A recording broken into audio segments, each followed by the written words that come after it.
Ambernath police station गुन्हा register number 982/25 भारतीय न्याय संहिता 305 याप्रमाणे दिनांक 28/12/2025 रोजी गुन्हा दाखल झाला होता। या गुन्ह्यामध्ये एक TVS पांढऱ्या रंगाची मोटरसायकल किंमत अंदाजे 20,000 रुपयाची मोटरसायकल चोरीला गेलेली होती।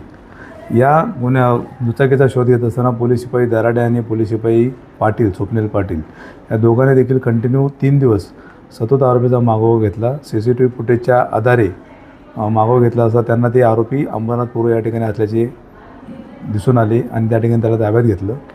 त्याच्या ताब्यात ती गाडी मिळाली। त्या गाडी संदर्भात त्यांनी काही समाधानकारक उत्तर दिलेलं नाही। त्या संदर्भात त्याला विचारपूस केली असता त्यांनी ती गाडी चोरल्याचे सांगितले। त्यामुळे ती गाडी ह्या 982/25 मध्ये निष्पन्न झाल्याने त्या आरोपीला अटक करण्यात आली। आरोपीकडे PCच्या मुदतीमध्ये तपास केला असता त्याने आणखी 3 गाड्या चोरी केल्याची कबुली दिलेली आहे। या आरोपीकडे आमच्या अंबरनाथ पोलीस स्टेशनचे एकूण 3 गुन्हे ओपन झालेले आहेत। गुन्हा रजिस्टर नंबर 515/25, 880/25 आणि 982/25।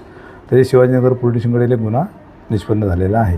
असे एकूण 4 गुन्हे ओपन झालेले आहेत आणि एकूण 1,40,00,000 रुपये किमतीच्या गाड्या मोटरसायकल जप्त करण्यात आलेल्या आहेत। आरोपीची पार्श्वभूमी काय आहे? आरोपी हा रेकॉर्डरचा गुन्हेगार नाही, परंतु त्याला ती मोटरसायकल चोरी करण्याची सवय लागलेली होती। त्याकडून एकूण 4 मोटरसायकली जप्त करण्यात आलेल्या आहेत। आणखी 2 मोटरसायकली आहेत, त्या संदर्भात अजून काही निष्पन्न होत नाही। निष्पन्न होताच कळवतो। गेल्या वर्षी एकूण 38 गाड्या चोरील्या गेलेल्या आहेत। अंबरनाथमधून जवळपास निम्म्याहून अधिक गाड्या जप्त करण्यात आलेल्या आहेत आरोपी अटक करून।